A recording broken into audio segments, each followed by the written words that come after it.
Greetings and welcome to In-Depth. I'm Dike Rostant.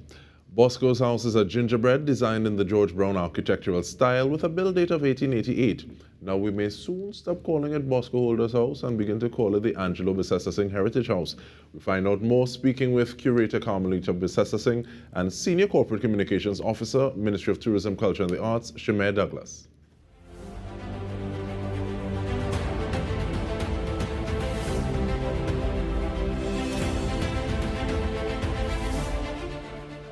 Welcome, ladies. Thank you so much for making the time. And Ms. Bissessarsingh, I want to start with you, please, because I get the idea that it's two separate houses that I'm almost trying to put together. So is it Boscoe's house and Bissessarsingh Heritage House?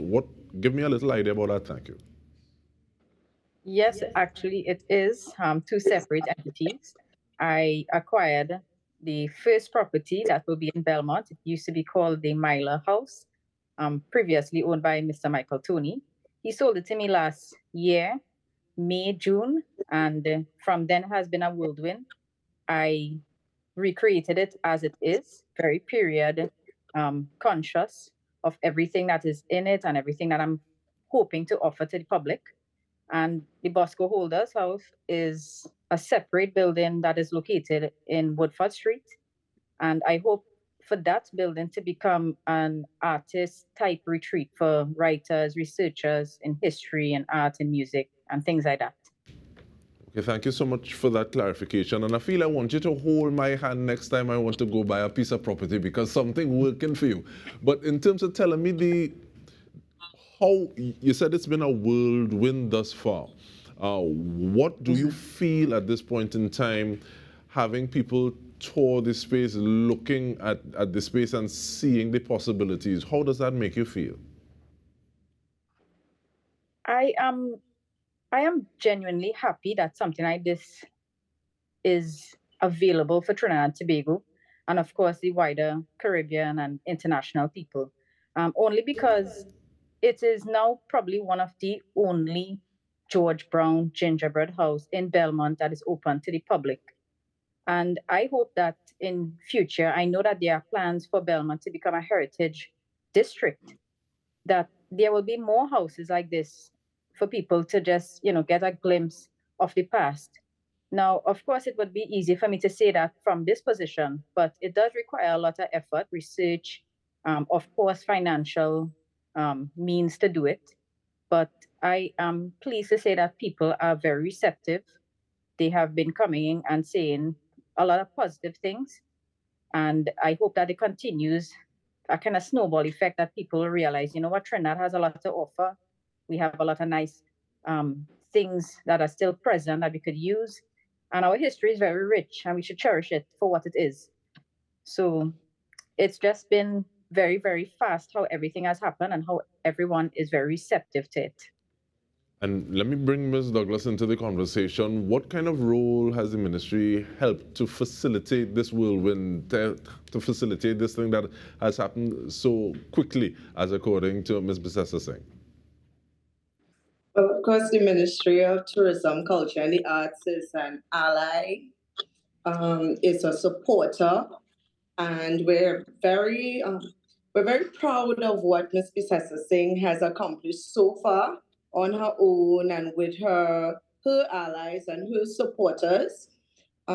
We are prepared to help with technical knowledge and linking Ms. Bissessarsingh to other kinds of consumers, audiences, partnering with our Tourism Trinidad Limited to ensure that international audiences are aware of this product, so that the museum sector can be developed. And so we're just really, really proud of what she's done. And we are here as a support system for her. And she'll be in talks with our minister, Senator, the Honorable Randall Mitchell, soon about how we will do this. So that corporate speak does want to jump out easy, Ms. Douglas. But you picked my question, though, I want to go to it now. What is the significance of a personal journey that the ministry can lend resources to, rather than the ministry being tasked with ideation to implementation in terms of getting some of these things done? What's that difference like to you? It's not a difference. As a ministry, what we do is we ensure that there's the infrastructure and the legal frameworks to enable private citizens and other enterprises to do their best for cultural promotion, to develop our cultural tourism sector. The whole of government approach has been utilizing and really trying to see where there are spaces for public-private partnerships. We can support through financial. We have the Creative and Cultural Arts Fund. Persons like Ms. Bissessarsingh can apply for some kinds of funding for particular initiatives and projects that are geared towards the promotion of our cultural heritage. And of course, partnerships for promotions, as I said, with TTL, right? In this moment, we were speaking on Friday with the chairman of the board of the National Museum and Art Gallery, Mr. Kenwin Critchlow, and the minister would have spoken to the media on Friday as well, that we are currently working on the National Museum policy.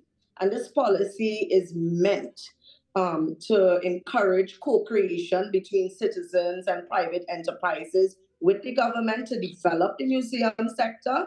And of course, there are grants in the next few months.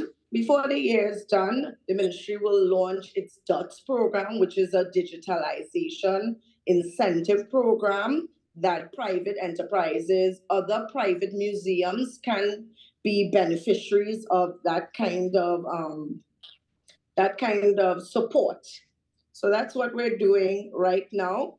But of course, we support the cultural determination of our citizens, and we're here to support. So we're happy what Ms. Bissessarsingh has been able to do on her own, and we are eager to support this and ensure that the enterprise becomes more profitable. And it feels as though, well, just to add a little nuance to that, part of the reason I asked the question is that sometimes there may be an individual who has insider knowledge. So they have core competencies. They know this is exactly what you use this for, this is what you use this for, this is the area that it was, and they have the history and they have vested interest, skin in the game, versus saying, okay, well, we think we should feature or highlight some of the work done by this area or this community. So I think sometimes it may be easier to get something like that off the ground in a manner that you suggested in terms of public-private. But Ms. Bissessarsingh, I want to ask though, do you feel it's almost as though you've gotten a baton to run a leg in this journey, looking at curating these sort of things, having people know a little more about themselves, and sadly part of that even being taking Mr. Pereira's untimely demise into consideration, saying, okay, well, part of this is your leg to run? Definitely with the Boscoe Holder House, yes. He was so particular with who was going to be the new owner. He genuinely wanted an artist to reside or to own the space.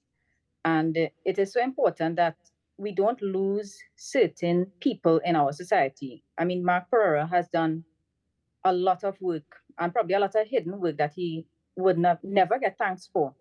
But Boscoe Holder, everybody knows Boscoe Holder. Everybody knows what he was, the icon that he is. And for me to now be in charge of that home, yes, it's going to be my primary residence also. But I didn't buy it for me. I am just the caretaker for now. And everyone, will say that I am probably there for the next couple of years if God spare life, but I am definitely not close to anyone saying, well, this person owns it and I have no say. It is for everyone to enjoy. It is a home for Trinidad and Tobago, especially like Belmont. Angelo's legacy lives through Belmont. He created that fire for everyone to be interested in history, interested in their heritage. And I mean, I am just a vessel to stimulate or to continue that conversation on both sides. And we're going to talk about some of the ways that the conversation is being continued. When we return, we are speaking with Carmelita Bissessarsingh as well as Shimiere Douglas. Stay with us. We return with more.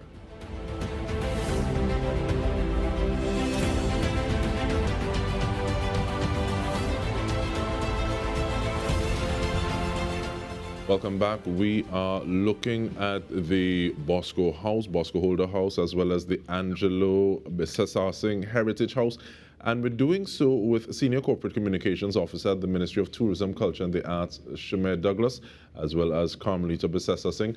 And Ms. Douglas, I want to ask, though, what are some of the factors? Is it that we're waiting for the that policy coming out, or what are some of those factors needed moving towards that public-private partnership Heritage House designation? So the house is already designated, right? So there's a lot of government organizations involved in a project like Ms. Bissessarsing's project, right? But right now, we still have public-private partnerships with citizens for museum exhibitions. Currently, we're supporting an exhibition right now at the Central Bank Museum called Panscription with the artists Jamal Glynn and Deborah Clement. So we have grants, and these grants are right now not just catered to the museum sector, but it's about conservation and preservation of artifacts. So this space is not just a museum, right? And what Carmelita is doing, I just have to say, because we at the ministry are very excited about this project. They're giving us an experience that is not just verbal. We got a tour where we could sit on chairs from the period. We could touch the dishes and touch the paintings, everything. It's so nuanced, and the experience was so rich. So we're really excited about this. This is such a novel project that the government will definitely want to ensure that it's sustainable so that future generations can have this experience with playing with those baby dolls and even seeing the posies at the bottom of the beds, right? So we're definitely here to, with a public-private partnership, help to build the capacity of private museum owners, and a lot. We're going to create some training initiatives that enhances their skills and knowledge and stuff for prosperity in this museum sector. So that's where we're at right now. We can offer grants, we can offer capacity building assistance and training, as well as we can help them promote. So this is where we're at right now. But of course, when the National Museum policy is developed, there will be much more support for our enterprising citizens like Ms. Bissessarsingh. A question though, when you talk about training, Ms. Douglas, training for what specifically, please? Training how to digitalize the process, how to ensure that there's a way to provide like virtual products, like her brother began with his virtual museum, and how to monetize that process. It's not just free, this is a cultural product, right? And because we're trying to ensure that the cultural sector becomes a major contributor to the gross domestic product, we want to ensure that all of these activities are profitable, economically viable, and of course sustainable, to ensure that it's not going to be a 5-year project or a 30-year project. We want to ensure that as these projects are geared towards conserving and preserving our culture, the economic viability of it also is preserved, right? So those are the kinds of training that we can give now. Of course, we can lend technical support most people don't know, but the National Museum and Art Gallery and the board is under the Ministry of Tourism, Culture and the Arts, and we have lots of professionals there who can offer technical advice. That's one of the reasons I like speaking with you, Ms. Douglas. You always have you have tidbits that I didn't realize. Really? For that? Okay. But I like the fact that you talk about that energy that Ms. Bissessarsingh has, and also that this should not be something that is done for free. It should be sustainable. Should be in something that allows the vessel, as you call yourself, Ms. Bissessarsingh, to be able to sustain this. Was it an easy decision to move away from arts education to become a vessel for this project? And even looking at both houses and the way that you have these the specific bents and points of focus for each house? Well, my background is basically visual arts with a focus in design. So it was a semi-easy transition into what I am doing now. But the only challenge is probably getting other people on board to buy into this idea that, you know what, this is something that is new, yes, but it could be successful once people believe in preserving what is ours. I definitely would say that it had probably some opposition in me changing my career because, of course, the new-ish nature of something like this, it will be a little bit daunting for the faint of heart because I basically took a huge risk in doing something like this. Now, of course, you must be able to have some kind of financial security in order to take a plunge. But for me, it is all or nothing. If it has to succeed in my book. And I believe that something like this is lacking. And once the ministry could even support other people like myself, or if I could inspire other people to do something even vaguely similar to this, it will be successful in my eyes. And is there an ideal person or visitor you have to each of these houses? Yes, you've spoken about having artists in residence in one, but is there somebody that if this person comes through, you say, yes, it was a good day? I just want any and everybody to come through because it is meant to be shared. It is meant to be enjoyed. And as Ms. Douglas was saying, you could interact, have a very colonial experience, but a very ancient feel when you enter that house. And ancient not meaning that, like fossilized, but you could enjoy the essence of what was recreated. I try to make sure that everyone has a very good time. Everyone has some knowledge when they leave that space. It's not a matter of, it's just a very stuffy experience and you can't interact, you can't do anything. But I mean, any and everybody would be welcome in a space like this. And how do people contact you? Because we have a little less than a minute. How, in terms of making those visits, scheduling those appointments to come and avail themselves of the history, the culture, just that experience? Sure. Well, people can contact me via my cell phone number, which is 1-868-710-3354, or they can make a booking online, which is www.abheritagehouse.org. We want to thank you so much. Carmelita Bissessarsingh, as well as Shimiere Douglas, rather, are still kind of discombobulated. Somebody used the other word for chamber pot on the show. But thank you very much, ladies. It's been a pleasure, and all more power to you on your endeavors. And on behalf of the entire TTT News team, I'm Dike Rostant. This has been In Depth with me. Thank you so much for joining us.